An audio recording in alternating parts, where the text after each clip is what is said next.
ప్రభు నామములో అందరికి వందనాలు. అందరికి వాక్యాన్ని చూద్దాం. 2వ సమూయేలు గ్రంథం, పరిశుద్ధ గ్రంథం నుంచి 2వ సమూయేలు గ్రంథం 16వ అధ్యాయము 10వ వాక్యం. 2వ సమూయేలు గ్రంథం 16:10. అందుకు రాజు, సెరూయ కుమారులారా, మీకును నాకును ఏమి పొందు? వాణ్ణి శపింపనీయుడు. దావీదును శపింపమని యెహోవా వానికి సెలవీయగా, నీవు ఈలాగున ఎందుకు చేయుచున్నావని ఆక్షేపణ చేయగలవాడెవడని చెప్పి చాలు. ఈ వాక్య భాగంలో మనం చూస్తే దావీదు యొక్క రాజ్యాన్ని సొంత కొడుకు అబీషాలోము తీసుకున్నాడు. కనికరం లేకుండా, తండ్రి అనే కనికరం లేకుండా అబీషాలోము దావీదు రాజ్యాన్ని తీసుకొని దావీదుని తరిమేశాడు. దావీదు బహూరీము దాపునకు ఆ ప్రాంతానికి వచ్చినప్పుడు దావీదుతోటి అనేక మంది ప్రజలున్నారు, యుద్ధ వీరులు ఉన్నారు, బలాఢ్యులు ఉన్నారు, జనులున్నారు, అనేక మంది దావీదు చుట్టూ ఉన్నారు. దావీదు పరిస్థితి ఎలా ఉందంటే కృంగిపోయిన జీవితాల్లో ఉన్నాడు. రాజ్యం పోయింది. సొంత కుమారుడే చంపేదానికి ముందుకు వచ్చాడు. సొంత కుమారుడు తండ్రిని నవ్వుల పాలు చేసి అవమానపరిచి బహూరీము దాపునకు తరివేస్తే ఆ పరిస్థితి ఎలా ఉంటుందో ఒకసారి ఆలోచన చేయండి. దావీదు కృంగిపోయిన జీవితాల్లో ఉన్నాడు, దీన పరిస్థితుల్లో ఉన్నాడు. ఇప్పుడు దావీదు ఆ పరిస్థితి ఎలా ఉందంటే, దావీదు ఏమి చేయలేని స్థితిలో ఉన్నప్పుడు ప్రజలందరూ కూడా దావీదు వెంట వస్తూ ఉన్నారు. అయితే సౌలు కుటుంబీకులో ఒక వ్యక్తి ఉన్నాడు. ఎవరంటే గెరా కుమారుడైన షిమి. ఆ షిమి ఏం చేశాడంటే, దావీదు వెళుతూ ఉన్నప్పుడు దావీదు వెంట వస్తా ఏం చేశాడంటే దావీదుని శపించేదానికి ప్రారంభం చేశాడు. ఏమని శపిస్తున్నాడంటే, చీ చీ పో నరహంతకుడా, దుర్మార్గుడా, నువ్వు చేసిన పని నీ నెత్తికొచ్చింది, నువ్వు సౌలు రాజ్యాన్ని తీసుకున్నావు, నువ్వు యాలాలని ఏదో పన్నాగాలు పన్నావు, అందుకే నీ నెత్తి మీదకి వచ్చిందని చెప్పి దావీదుని శపిస్తా ఉన్నాడు. వాస్తవంగా ఆలోచన చేస్తే సౌలు రాజ్యాన్ని దావీదు తీసుకోలేదు. సౌలు కుటుంబానికి మేలే చేశాడని కీడు మాత్రం చేయలేదు. దావీదు ఎవరికి కూడా కీడు చేశాడు కాదు, మేలు చేసేవాడే. దావీదుని ఈ విధంగా దూషిస్తా, పో నీచుడా, దౌర్భాగ్యుడు అని చెప్పి దావీదుని తిడుతూ ఉన్నారు. ఇప్పుడు ఎలా ఉంటుంది ఆలోచించే. ఇప్పుడు భయంకరమైన కృంగిపోయిన జీవితాల్లో ఉన్నాడు అనుకో. ఇప్పుడు దావీదు పరిస్థితి ఎలా ఉందంటే పుండు మీద కారం పోసినట్టుంది. ఇప్పుడు కత్తితో నరికి గాయం వస్తుంటే ఆ గాయానికి కట్టుగట్టాలి కానీ, ఆ గాయానికి ఏదైనా మంచి ఏదో ఆయింట్మెంట్ పోయాలి కానీ ఆ గాయం మీద కారం వేస్తట్టుంటుంది. ఇప్పుడు పరిస్థితి ఎలా ఉందంటే, ఇప్పుడు ఎవరన్నా చనిపోయే స్థితిలో ఉన్నారనుకుందాం. ఆ చనిపోయిన స్థితిలో ఉన్న వ్యక్తి దగ్గరికి మనం పోయి ఎంతోమంది ఓదారుస్తూ ఉంటారు అనుకో. మనం పోయేసి నువ్వు దుర్మార్గుడివి, నీకు అట్నే కావాలంటే ఎట్టుంటుంది ఆలోచించి. చనిపోయే స్థితిలో ఒక వ్యక్తి ఉన్నాడు, చనిపోతున్నాడు. పక్కన వాళ్ళందరూ మౌనంగా విచారంగా అతన్ని ఆదరించేదానికి చుట్టుపక్కల వస్తూ ఉంటే ఎవరన్నా పోయి నువ్వు దుర్మార్గుడివి, నువ్వు చేసి నెత్తిగా వచ్చింది, నీకు అట్నే కావాలని నాశనం అయిపోతే ఆ వ్యక్తికి అట్టుంటుంది. ఆ వ్యక్తి కాదు కదా, పక్కనోడు దంతాడు పట్టుకొని, మనల్ని పక్కనోడు నిలవని దంతాడు పట్టుకొని. అదేవిధంగా ఇక్కడ చూస్తే దావీదుని శపిస్తున్నాడు. దావీదు ఏం చేస్తున్నాడు? శపిస్తున్నాడు. బైబిల్ ఏం చెప్తుందంటే నీ నోటి గుండా కృతజ్ఞత వచనమే రావాలి కానీ శాపవచనం రాకూడదని ఉంది. ఇప్పుడు వాస్తవంగా ఆలోచన చేయండి. యేసు క్రీస్తు ప్రభుని నమ్ముకున్న వ్యక్తుల నోట గుండా ఏం రావాలి? కృతజ్ఞత వచ్చిన మంచి వచనం, శుభవచనాలు మాత్రమే రావాలి, కానీ శాపవచనాలు రాకూడదు. నిజంగా ఈ శాపవచనాలు ఎక్కడ వస్తాయో తెలుసా? ఎవరి మధ్యన వస్తాయి చెప్పండి? అన్యుల మధ్య కాదు, మన మధ్య వస్తాయి. మన మధ్య ఎవరి మధ్య వస్తాయి చెప్పండి? ఎక్కువగా భార్య భర్తల మధ్య వస్తాయి ఈ శాపవచనాలు. ఎందుకంటే భర్త ఏదైనా ఒక మాట అన్నాడు అనుకో, భార్య ఏమంటుందంటే నువ్వు నాశనం అయిపో. నాశనం దీనికి ఇష్టమా? ఆయన కానీ నాశనం తింటే అదానికి పాపం. లేదా ఈయన ఒక మాట అన్నాడు అనుకో, ఆమె ఏమంటుంది? నాశనం అయిపోతుంది. ఈయన ఒక మాట్లాడాడు అనుకో, నీ బ్రతుకంటానంటాడు ఈయన. నాకు తెలిసి ఒక ఫ్యామిలీ ఉండింది. ఒక ఫ్యామిలీ ఉంటే ఇద్దరు బాగుంటారు. వాళ్ళు ఇద్దరు బాగుండి ఉన్నట్టుండి తగ్గు వచ్చేస్తుంది. వాళ్ళకి ఉన్నట్టుండి కారణం కూడా తగ్గు వచ్చేస్తుంది. ఈయన ఏమంటాడు తెలుసా? ఒరే ఇప్పుడు నా కాడ కత్తునిదనుకో పొడి చేస్తానంటాడు. ఏమంటాడు? నాకు తెలుసు ఆ ఫ్యామిలీ. కత్తుంటే పొడి చేస్తానంటాడు. ఆమంటది రెడీ పొడిసే సిద్ధంగా ఉన్నానంటది. రెడీ సిద్ధంగా పొడిసే అంటది. ఇదిగో తెస్తుండా కత్తి అంటాడు. పొడిసే అంటది. గుర్తుపెట్టుకోండి, నీ నోటు గుండా వచ్చే మాటే నీ కుటుంబాన్ని పాడు చేస్తుంది. ఈయన పొడిచిందేవిలే పాపం, ఆమె పొడు అన్నదేవిలే పాపం, అంటుందా కానీ చచ్చిపోయిందేవిలే. టోటల్గా ఆలోచన చేస్తే వీళ్ళిద్దరు ఎవడైతే పొడస్తానన్నాడో భార్య ముందు చచ్చిపోయింది. అంటే పొడవలేదు పాపం, చచ్చిపోయింది. ఆమె ఏమన్నా తెలుసా? ఇదిగో నేను కానీ సచ్చాను అనుకో దేశ దిమ్మరం అయిపోతానని చెప్పి చేపించింది ఆమె. అట్టే ఉన్నాడు ఇప్పుడు. దేశ దిమ్మరే తిరగతా ఉన్నాడు ఆయన. గుర్తుపెట్టుకోండి దేవుని బిడ్డలారా, శాపవచనం నిన్ను శపిస్తున్నారేమో గుర్తుపెట్టుకో. నిన్ను ఎవరన్నా శపిస్తున్నారనుకో, నీకు తెలిసి శపిస్తున్నారనుకో, నీకు తెలియకుండా శపిస్తున్నారనుకో, అది నీకు తెలీదు. నీకు తెలిసి నువ్వు పోతున్నప్పుడు, నీ మీద కఠోరమైన మాటలు పలుకుతున్నప్పుడు నిన్ను శపిస్తున్నారు, నేను దూషిస్తున్నారు, హింసిస్తున్నారు అనుకో, నువ్వు వాళ్ళకి వేయాల్సిన శిక్ష ఏంది తెలుసా? నువ్వు కూడా పోయి శపించేది కాదు, నువ్వు కూడా పోయి తగదాలు పోయేది కాదు. నీ మౌనమే వాళ్ళకి అంతమంతే. నీ మౌనమే. ఇక్కడ బాగా ఆలోచన చేస్తే దావీదు విషయానికి వస్తే, దావీదుని చీ పో నరహంతకుడా, దుర్మార్గుడా, ఇది నువ్వు చేసిన పని నేను ఎత్తుకొచ్చిందని తిడతా ఉంటే దావీదు మౌనంగా ఉన్నాడు. క్రైస్తవుడు నేర్చుకోవాల్సిన విషయం అదే. క్రైస్తవుడు నేర్చుకోవాల్సిన విషయం అదే. నీ ఇంటి పక్కల్ని శపిస్తున్నారా? ఇంటి పక్కల్ని దూషిస్తున్నారా? ఇంటి పక్కన అవమానంగా మాట్లాడుతున్నారా? నువ్వు ఒక్కరికి మాత్రం చెప్పు, దేవుడికి చెప్పు, ప్రభువా నన్ను దూషిస్తున్నారయ్యా, నన్ను శపిస్తున్నారయ్యా, వాళ్ళని కాపాడు అని ప్రార్థన చేయ. కానీ వాళ్ళ చేతులు ఎరగాల, వాళ్ళ సేవలను మాత్రం ప్రార్థన చేయకూడదు. నిన్ను హింసించే వారి కోసం ప్రార్థన చేయని దేవుని వాక్యం చెప్తుంది కదా. ఆలోచన చేయి, నిజంగా ఆలోచన చేయి. నిన్ను హింసించే వారికి నువ్వు వేసే గొప్ప శిక్ష ఏంది తెలుసా? నువ్వు మౌనంగా ఉండటమే. ఈ విధంగా దూషిస్తూ ఉంటే పక్కన ఒక ఆయన ఓర్చుకోలేకపోయినాడు. ఎవరు తెలుసా? అభిషేక్. ఎవరు తెలుసా? అయ్యా ఈ సచ్చిన కుక్కని ఒక్క దెబ్బతో చంపేస్తానయ్యా. ఒకసారి సౌలు రాజు విషయం కూడా ఇట్నే మాట్లాడాడు అభిషేక్. ఈ సచ్చిన కుక్కని నువ్వు కానీ సెలవిస్తే ఒక్కసారి సెలవిస్తే చంపేస్తాడు. ఓర్చుకోలేకపోయినాడు. బాగా గుర్తుపెట్టుకోండి. అంటే దావీదు అంటే వీళ్ళకెంత గౌరవం చూడండి. నిజంగా దావీదు ఏది చెప్తే అది చేస్తారంటే వీళ్ళు. దావీదు మౌనంగా ఉంటే వీళ్ళు కూడా మౌనంగానే ఉన్నారు. నిజంగా మనమైతే మన పక్కన ఏమైనా దూషిస్తే మనం పోయి కొట్టేస్తాం వాళ్ళని, మామూలుగా ఏదో ఒకటి చేసేస్తాం. కానీ దావీదు ఒక్క మాట కూడా చెప్పలా.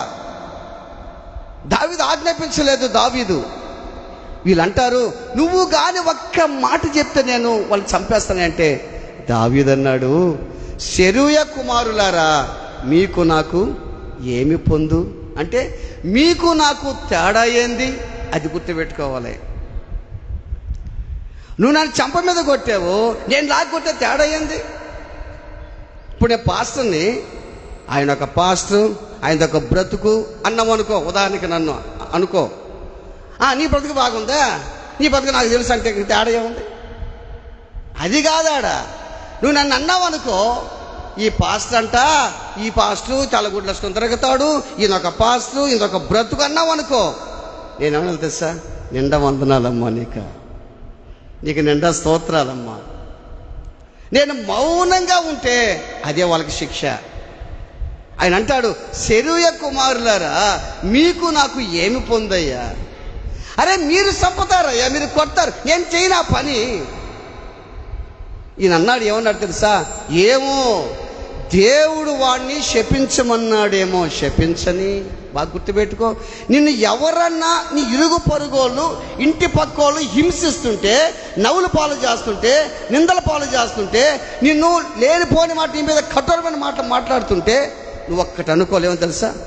ఏమో దేవుడు వాడికి చెప్పాడేమో నన్ను శపించమని, దేవుడు వాడికి చెప్పాడేమో నన్ను అవమానపరచమని, దేవుడు వాడికి చెప్పాడేమో నన్ను నిందించమని చెప్పాడేమో. నిందించని. ఈ మాట, ఈ వాక్యము నిజంగా ఎంత మంచి మాట ఇది. దావీదు అంటాడు, సెరూయ కుమారులారా, మీకు నాకు చాలా తేడా ఉంది. ఈ మాట ఎందుకు తెలుసా? దావీదు కూడా మౌనం అయిపోయాడు. సౌలు కుటుంబానికి దావీదు ఏమీ చేయలేదు. దావీదు చేసిన మిస్టేక్ మనకు తెలుసు.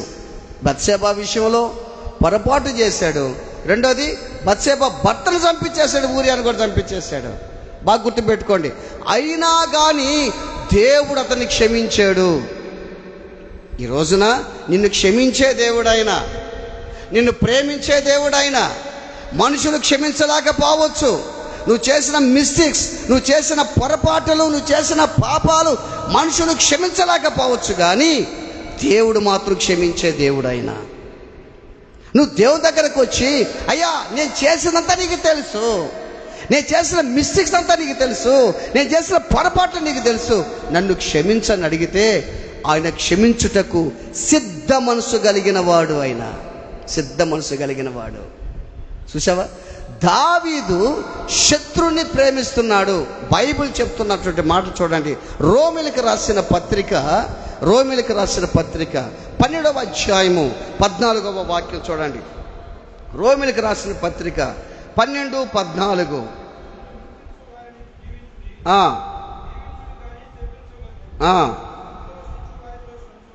సంతోషించుడి, ఏడువుడి.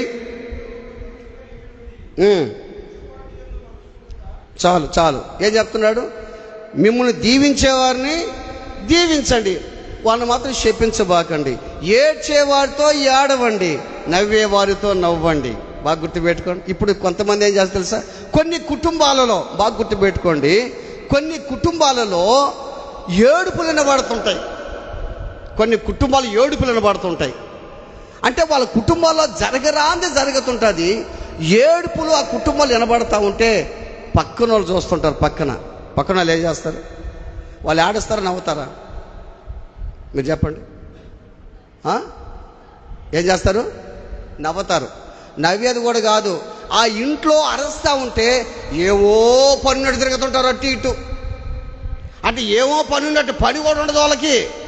ఏవో అటు రై రై రై తిరుగుతుంటారు. దేవుడు అంటాడు, దేవుడు అంటాడు, అరే నా బిడ్డలు కుటుంబంలో బాగలేదురా, వాళ్ళు ఏడుస్తున్నారా, వాళ్ళు ఏడుస్తుంటే నువ్వు కూడా బాధపడరా వాళ్ళ కోసము. వాళ్ళ కుటుంబంలో ఆందోళన, టెన్షన్ ఉందిరా, వాళ్ళ కుటుంబంలో వేదన ఉందిరా, నువ్వు కూడా వాళ్ళ కుటుంబంతో బాధపడరా. ఇదిగో బాగా గుర్తుపెట్టుకో, ఒకవేళ ఆ కుటుంబం బాధపడితే మనం కానీ సంతోషిస్తే ఆ బాధను ట్రాన్స్ఫర్ చేస్తాడు దేవుడు. ఆ బాధ ఎవరికి వస్తుంది? ఎవరైతే నవ్వుతారో వాళ్ళకి వస్తుంది ఆ బాధ. ఆ నవ్వు వీళ్ళకి వస్తుంది. బాగా గుర్తుపెట్టుకోండి. ఏడ్చేవారితో ఏడువు, నవ్వేవారితో నవ్వు. నీ పక్కనోడు డెవలప్ అవుతుంటే సంతోషించు. నీ పక్కనోడు మంచిగా సంపాదించుకొని హ్యాపీగా ఉంటే ఆనందపడు.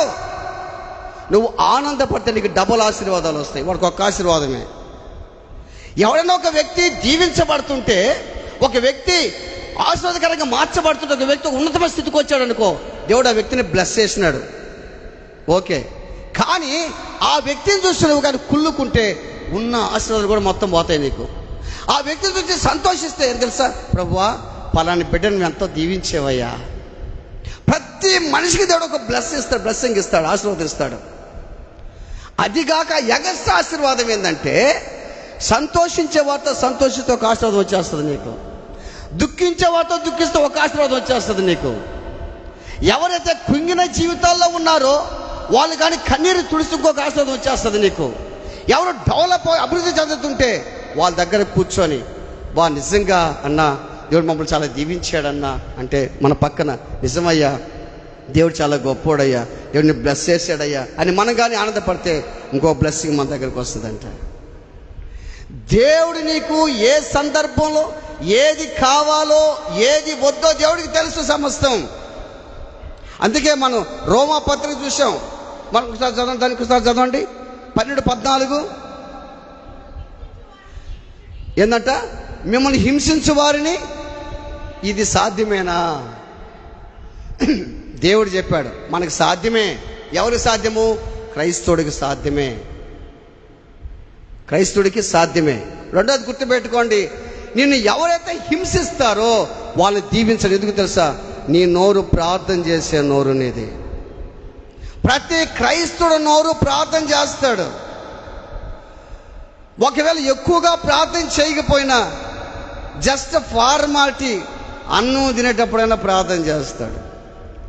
అది కూడా ఒకవేళ మంచి కూరగానే పల్లెలు పడితే ప్రార్థన కూడా మర్చిపోతాడు. లేదా పడుకుపోయేటప్పుడైనా ప్రార్థన చేస్తాడు. దేవా ఈరోజంతా నన్ను కాపాడేవయ్యా, నా ప్రయాణాల్లో, నా ఉద్యోగాల్లో, నా బిజినెస్లో, నా వ్యాపారాలంతట్లో తోడుగా ఉన్నవయ్యా, ప్రతిదీ నాకు సహాయం చేసేవయ్యా నీ కొందరని చెప్పి పడుకుంటాడు. మళ్ళీ లేచిన తర్వాత ప్రార్థన చేయి, ఈరోజు నన్ను కాపాడే ప్రార్థన చేస్తాడు. నీ నోరు ప్రార్థన చేసే నోరు. నీ నోటు గుండా షాపు వచ్చిన వాళ్ళు ఎవ్వరు కూడా పలకొద్దు. భార్యాభర్తలు చిన్న చిన్న గొడవలు వస్తున్నప్పుడు నువ్వు నాశనం అయితే పోని చెప్పి అనబాకు. నీ బ్రతుకు అంతేనే అనబాకు. నీ మొగ్గు చూడట్టుంది అనబాకు. నువ్వు ఒక దరిద్రాలను అనబాకు. ఈ విధంగా అన్నావు అనుకో, నీ నోరు పనిచేస్తుంది. నీ నోరు ప్రార్థన చేసే నోరు. గుర్తుపెట్టుకోండి దేవుని బిడ్డలారా, మిమ్మల్ని హింసించే వారి కోసం ఏంటంట, హింసించే వారిని దీవించుడు కానీ, బా ఎంత మంచి మాట అది. మిమ్మల్ని హింసించే వారిని దీవించుడు కానీ శపించవద్దు. సంతోషించే వారితో సంతోషించండి, ఏడ్చు వారితో ఏడవండి. దేవుని బిడ్డలారా ఆలోచన చేయండి. నిన్ను శపించే వారిని శపించబోకాలు దీవించమని చెప్తున్నాడే దేవుడు. ఆలోచించే. దావీదు యొక్క జీవితం ఇక్కడ మనం చూస్తే, దీని కింద చూస్తే 11వ వచనం, అదే 16-11, 2 సమూయేలు గ్రంథం 16-11. అభిషేక్తోను తన సేవకులందరితోనూ పలికినదేమనగా, నా కడుపున పుట్టిన నా కుమారుడే నా ప్రాణము తీర్చుచుండగా ఈ బెన్యామీనీయుడు ఈ ప్రకారం చేయుట ఏమి ఆశ్చర్యము, వాని జోలికి మానుడి. తర్వాత అప్పుడు చూడండి, యెహోవా నా శ్రమను లక్ష్య పెట్టినేమో, వాడు పలికిన శాపమునకు బదులుగా. అందరూ చప్పలగొడదాం. దేవుడు బాగా గుర్తుపెట్టుకో, నిన్ను ఎవరైతే శపిస్తున్నారో, ఇంటి పక్క నువ్వు నాశనం అయిపోవాలి ఎవరైతే కోరుకుంటున్నారో, కొంతమందికి ఎట్టుంటుందంటే అందరు చచ్చిపోవాలి వాళ్ళు మాత్రం బాగుండాలా, కొంతమందికి అందరు చచ్చిపోవాలి వాళ్ళు మాత్రం బాగుండాలా, అందరి ఇళ్లలో బాగా లేకుండా రావాలా, వీళ్ళు మాత్రం బ్రహ్మాండంగా ఉండాలా. కొంతమంది మనస్తత్వాలు బాగా గుర్తుపెట్టుకోండి. కొంతమంది వాడు నాశనం అయిపోవాలా, ఈ నాశనం అయిపోవాలా, వాడు నాశనం అయిపోవాలా, వీళ్ళు మాత్రమే బాగుండాలా, వీళ్ళు మాత్రం బ్రహ్మాండంగా ఉండాలా, వాళ్ళ భార్య బిడ్డలు కొడుకులు కోడలు వాళ్ళు మాత్రం బాగుండాలి, మొత్తం మాత్రం ఎగిరిపోవాలంతే, ఎగిరిపోతుండాలంతే. దేవుడు అంటాడు, అరే వాళ్ళు ఎగర్రా, నువ్వు ఎగరతావేమో అంటాడు. వాళ్ళు ఎగర్రు, నువ్వు ఎగరతావేమో. మనుషుడు ఏం ఎత్తుతాడో అదే పంటలకు వస్తాడు. అక్కడ చూడండి, అది మనం చూసినటువంటి వాక్యం. యెహోవా నా శ్రమను లక్ష్య పెట్టినేమో, నా శ్రమ, నా కష్టం, నా బాధ, నా వేదన, నా ఆవేదన, నా కన్నీళ్లు లక్ష్య పెడతాడేమో. వాడు పలికిన శాపములకు బదులుగా యెహోవా నాకు మేలు చేయనేమో, నాకు మేలు చేస్తాడు. బాధపడొద్దు, నన్ను దూషిస్తున్నారు, శపిస్తున్నారు, అవమానంగా మాట్లాడుతున్నారు, నా మీద చెడ్డ మాటలు మాట్లాడుతున్నారు, కఠోరమైన మాటలు మాట్లాడుతున్నారు అని బాధపడుతున్నావేమో. బాధపడొద్దు. వాటిని దేవుడు నీకేం చేస్తాడు? ఆశీర్వాదాలుగా మారుస్తాడు. Praise the Lord. హల్లెలూయా. చూసావా, దావీదు ఆ షిమి అంత హింస పెడుతుంటే దావీదు ఏం చేస్తాడు తెలుసా? వాడిని క్షమిస్తున్నాడు, ప్రేమిస్తున్నాడు. ఆ ప్రేమ క్షమాపణ మనలో ఉందా? ఆలోచన చేయి. ఒక ప్రాంతంలో ఇద్దరు అన్నదమ్ములు ఉన్నారు. ఇద్దరు అన్నదమ్ములు ఉంటే తమ్ముడు ఏం చేశాడు? నాన్న దగ్గర డబ్బంతా తీసుకెళ్ళిపోయినాడు. దుర్వ్యాపారం వలన పాడు చేశాడు, అంతా ఖర్చు పెట్టేశాడు. తండ్రి మాత్రం ఎదురు చూస్తా ఉన్నాడు. ఆ కుమారుడు తెలుసుకున్నాడు, ఇంటికి వచ్చాడు. అప్పుడు ఏం చేశాడు? తండ్రి హక్కున చేర్చుకున్నాడు. తండ్రి ప్రేమ అది, బాగా గుర్తుపెట్టుకోండి. కుమారులు ఒకవేళ దూషించిన, కుమార్తెలు దూషించిన, కుమార్తెలు తండ్రి మీద, తల్లి మీద, ఒంటికాల మీద వెళ్ళిపోయినా కానీ తల్లి తండ్రికి అంత ప్రేమో బిడ్డలంటే. అమ్మో, బిడ్డలంటే అంత ప్రేమో వాళ్ళకి. మీ అందరికి బిడ్డలున్నారు. ఒకవేళ తల్లిదండ్రిని బిడ్డలు అనరాని మాటలు అన్నా కానీ ఆ తల్లిదండ్రికి బిడ్డలంటే అంత ప్రేమో. తల్లి ప్రేమ, తండ్రి ప్రేమ అది. అంత బాధ పెట్టి చిన్న కుమారుడు దూర ప్రాంతానికి వెళ్ళిపోతే, వాడు అక్కడ మారితే, బుద్ధి వచ్చినప్పుడు మారు మనసు పొందితే, వాడు వస్తూ ఉంటే హక్కున చేర్చుకున్నాడు. అది తండ్రి ప్రేమ. Praise the Lord. Hallelujah, hallelujah. దావీదు ప్రేమ, దావీదు క్షమించే మనస్తత్వం, తండ్రి క్షమించే మనస్తత్వం. కొడుకు వచ్చాడని ఇంట్లో ఏం జరుగుతుంది ఇప్పుడు? ఏంది? పాటలు, వినోదాలు జరుగుతూ ఉన్నాయి. అబ్బా, సంగీత నాట్యాలు, వాయిద్య నాట్యాలు, నాట్యం చేయటము, తర్వాత డాన్సులు వేయటము, రెండోది వినోదాలు అన్నీ జరుగుతూ ఉన్నాయి ఇంట్లో. ఎంత సంతోషంగా ఉంది ఆ ఇల్లు. కారణం ఏంది? నా కుమారుడు చనిపోయి బ్రతికినాడు. Praise the Lord. హల్లెలూయా. పాపంలో చనిపోయాడు నా కుమారుడు, బ్రతికినాడు ఈ రోజున. అందుకని మీరు తినండి, నా విందులో పాలుపొందని చెప్పి తండ్రి అందరికి విందు చేశాడు. మనకు కూడా విందు జరుగుతూ ఉంటుంది కదా, మనకు కూడా విందులు జరుగుతూ ఉంటాయి. పెద్ద కుమారుడు వచ్చి ఏం చేశాడు? అదంతా చూసి అరే ఏంది ఇది, నాకు తెలియకుండా మా నాయన ఏం చేశాడు?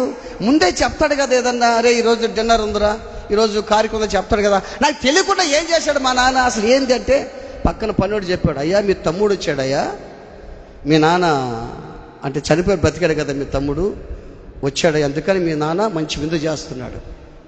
అంత విందుకి పోకుండా ఆగిపోయినాడు. ఎవరు? అన్న. కారణం తెలుసా?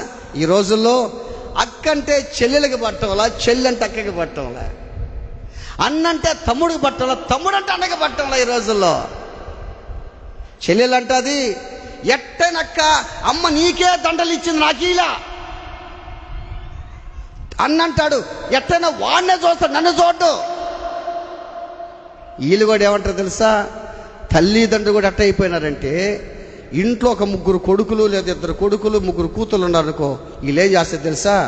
ఇలా అమ్మ నాన్న నిలబడతారు, మీరు ఊరుతారు నన్ను, ఈ రెండేమే చూస్తుంది నన్ను అంటది. ఇంక వాళ్ళ దగ్గర ఎట్లా ఉంటుంది వాళ్ళ మీద? తల్లిదండ్రులే బిడ్డలకు తొగులు పెట్టేది ఈ రోజుల్లో. అంటే 2 బిడ్డలు ఉన్నారు, 2 బిడ్డలు రత్నాలు లాంటి బిడ్డలు ఉన్నారు, 3 బిడ్డలు రత్నాలు లాంటి బిడ్డలు ఉన్నారు. ఆ 3 బిడ్డలు చిన్నప్పుడు చేసేసి తెలుసా? నా బంగారు రా ముద్దు పెట్టుకొని, ఈడే రేపు నా చూసి తోడు పొరపో అని చెప్తాడు. వాడెందుకు తోడ్డు? నువ్వు చూడబాక నువ్వే ధరిమేస్తున్నావు వాడిని. రెండోది ఆలోచన చేయి, చిన్న కుమారుడు పెద్ద కుమారుడికి తేడా ఎట్టుందో చూడండి.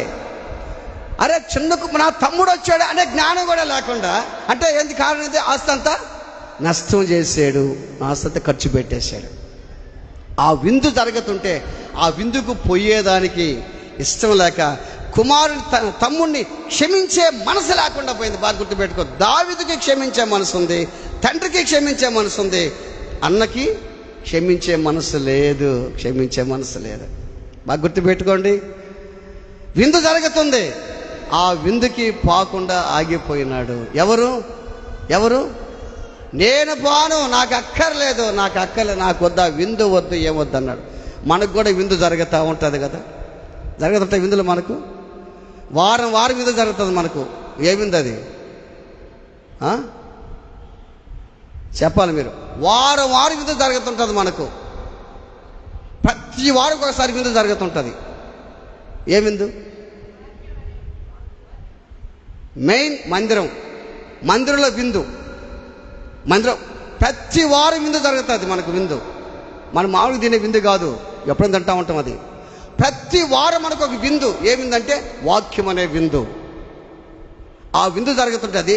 ఆ విందుకి దేవుడు అందరూ పిలుస్తూ ఉన్నాడు. ఒకసారి చూడండి దాన్ని. లూకాసు సువార్త చెప్పిన ముగిచ్చేస్తాను. లూకాసు సువార్త 14వ అధ్యాయము 15వ వచనం. 15వ వచనం.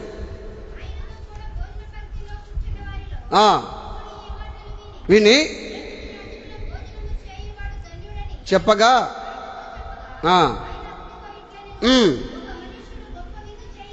గొప్ప విందు చేయించి అనేక మంది పిలిచాడు. సిద్ధమయ్యింది రెండని పిలవగా చాలమ్మా, దాసుని పంపాను అంటే విందు ఏర్పాటు చేసి ఫలాని రోజున విందు ఉందని చెప్పేశాడు. అంతేనా? అంతే కదమ్మా. ఇప్పుడు మనకు అటుపోయిన ఆదివారం తేదీ అంతమ్మా చెప్పాలి, అంత 15. సోమవారం తేదీ అంతమ్మా అప్పుడు 16. ఆదివారం విందు అయిపోయింది మనకు. సోమవారం నుంచి మళ్ళీ మనం లెక్క పెట్టుకుంటాం. ఏం లెక్క పెట్టుకుంటాం?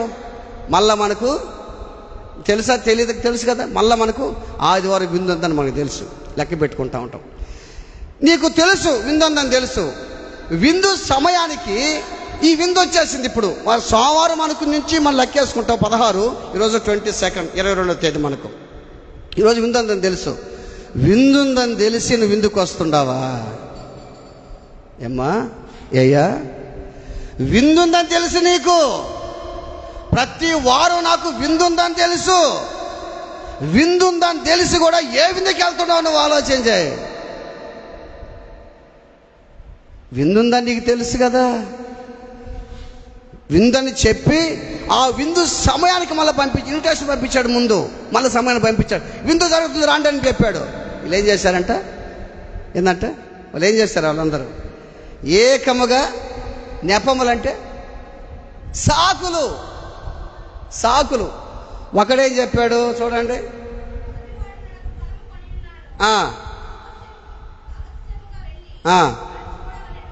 ఇప్పుడు పొలం కొన్నాడు కదా, పొలం కొన్నప్పుడే ఎక్కడ నీళ్ళు పారుతాయి, ఎక్కడ నీళ్ళు వస్తుంటాయి అన్నీ అప్పుడే చూస్తాడు కదా.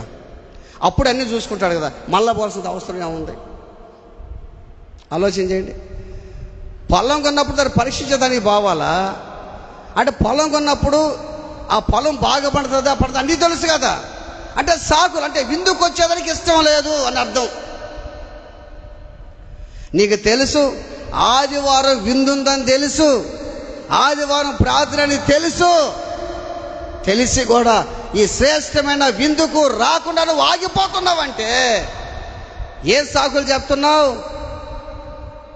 సోమవారం నుంచి శనివారం దాకా నువ్వు ఏ పనన్నా చేసుకోవచ్చు, కానీ ఆదివారం మాత్రం నువ్వు ఆ రోజే పని పెట్టుకుంటావు. ఎందుకంటే సార్ అర్జెంటుగా ఈరోజు బావాల్సి వచ్చింది సార్. ఏ శనివారం అర్జెంటుగా బాగకూడదా? శుక్రవారం అర్జెంటుగా బాగకూడదా? ఆదివారం అర్జెంటుగా బావాల్సి వచ్చిందా? బాగా గుర్తుపెట్టు. అంటే ఆదివారం కారణం ఏంటి? విందుకు రాకూడదు అని అర్థం. నీకు వారానికి ఒకసారి, ఇంకా దేవుడు ప్రతిరోజు మనకు ఆదివారం అని చెప్తే ఒకరు కూడా గుడికి రారు. ఇంకా అందుకే మనం రావని తెలిసే ఆదివారం రోజు పెట్టాడు మనకు దేవుడు. ఈ ఆదివారం విందుకు నువ్వు రాలేకపోతున్నావే, ఆలోచన చెయ్యి. ఒకడేమో ఏం చేశాడు? పొలం కొన్నా వాడు సాకులు చెప్పాడు. 2 ఏం సాకులు చెప్పాడు? బాగలేదు. ఏం బాగలేదు? ఉన్నచ్చుకుని దగ్గు వచ్చినట్టుందా, దగ్గితూరని అనుకుంటారని గుళ్ళో. జలుబు చేస్తుందా, అందుకు రాలేకపోయినా. అంటే ఏం పాలు మాలగ్గా ఉంది అంటే మళ్ళీ ఆదివారంతో మళ్ళీ పాలు మాలకి వెళ్ళిపోద్ది. మళ్ళా అంటే శనివారం మాత్రం హ్యాపీ, హెల్త్ బాగుండింది. ఆదివారం పాలు మాలకు వచ్చేసింది. ఆదివారం గుడి అయిపోయిందాక మళ్ళీ బాగా హ్యాపీ అయిపోద్ది, మళ్ళీ ఆ జబ్బు మళ్ళీ పోద్ది. రెండోవాడు ఏం చేశాడంటే రెండోవాడు ఏం చేశాడు, నేను ఒక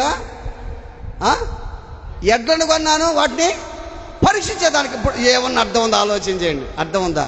అంటే ఎద్దులు కొన్నాడంట, ఎద్దులు కొనేటప్పుడే పరీక్షిస్తాడు కదా, దానికి ఏమన్నా మచ్చలు ఉన్నాయా, కాలు ఏమన్నా కుంటా, లేదంటే తల ఏమన్నా బాగలేదా, పళ్ళు ఎట్టుండే దానికి, తర్వాత ఎద్దుకి ఏమన్నా తోకెట్టుంది అంటే అప్పుడే చూస్తాడు కదా.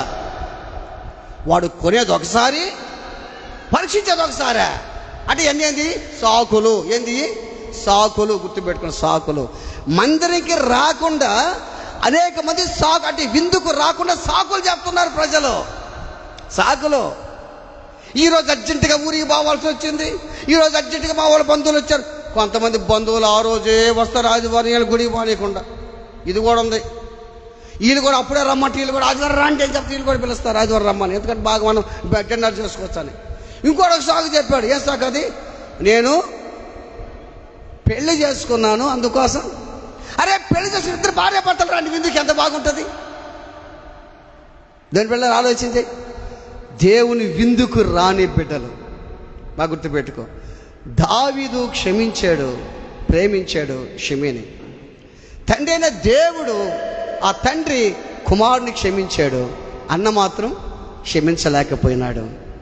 బాగా గుర్తుపెట్టుకో, ఆ విందుకు రాలేకపోయినాడు. ఈ రోజున ప్రతి ఆదివారం మనం విందుకు వస్తున్నామా? ఏ రోజు ఒక్కొక్క ఆదివారం డుమ్మక్కి కొడుతున్నాం, కానీ సాకులు సాకులు సాకులు. ఏమి లేకపోతే హ్యాపీగానే కూర్చుంటా, అది ఒక సాకు. అంటే పాలు మాలకుంది, ఈరోజు ఏం బాగలేదు, ఈరోజు ఆరోగ్యం బాగలేదు. ఈరోజు వాళ్ళే చెప్పుకుంటే ఆరోగ్యం బాగలేదు, వాళ్ళకి బాగానే ఉంటుంది ఆరోగ్యం.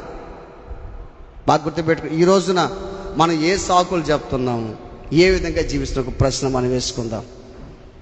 ఈ రోజున దావీదుని అంత శపిస్తుంటే దావీదు ప్రేమించాడు, క్షమించాడు. నిన్ను శపిస్తున్నారు, నిన్ను అవమానపరుస్తున్నారా, నువ్వు వేయాల్సిన శిక్ష మౌనంగా ఉండటమే, నువ్వేం మాట్లాడొద్దు. వాడు శపించి వాడు పళ్ళే పోతే వాడు నోరే పోతుంటుంది. దేవుడు ఆ శాపాన్ని నీకు ఆశీర్వాదాలుగా మారుస్తాడు. అది గుర్తుపెట్టుకోండి, నువ్వు దీవించబడతావు. రెండవది, అన్న క్షమించలేకపోయినాడు, తండ్రి క్షమించి హక్కును చేర్చుకున్నాడు. ఆ విందుకి అన్న పోలేకపోయినాడు. ఆ విందు ఏర్పాటు చేసింది ఇజ్రాయేలులకైతే ఇజ్రాయేల్ ఆ విందుని తీసుకోలేకపోయినారు. ఇశ్రాయేలు యూదుల విందుకు రాకపోతే దేవుడు ఏం చేశాడు, యజమానుడు ఏం చేశాడు, పోయేసి రాజమార్గాల్లో కంచెలు అందరూ పిలవమన్నాడు, అన్యులు పిలవమన్నాడు. ఆఖరికి ఎట్లుంటుందో తెలుసా, క్రైస్తవులుగా ఉన్న వాళ్ళు ఎవరు కూడా గుళ్ళో ఉండరు, కానీ క్రైస్తవులు కాని వారు గుళ్ళోకి వచ్చేస్తారు. ఆ రోజు దగ్గరికి వస్తుంది. Praise the lord. అలాగే ఎందుకంటే వీళ్ళకి సాకులు ముఖ్యం, వాళ్ళకి సాకులు. వాక్యం ఉంది, వాక్యంలో ఉన్న ఈ మాటలన్నీ. క్రైస్తవులుగా ఉన్న వాళ్ళు ఒకవేళ రాకుండా ఆగిపోతారు, కానీ క్రైస్తవులు కాకుండా ఉంటారే వాళ్ళే మందిలోకి చెంత నిండిపోతారు. ఆ రోజు దగ్గరకు వస్తుంది, దగ్గరకు రాబోతుంది.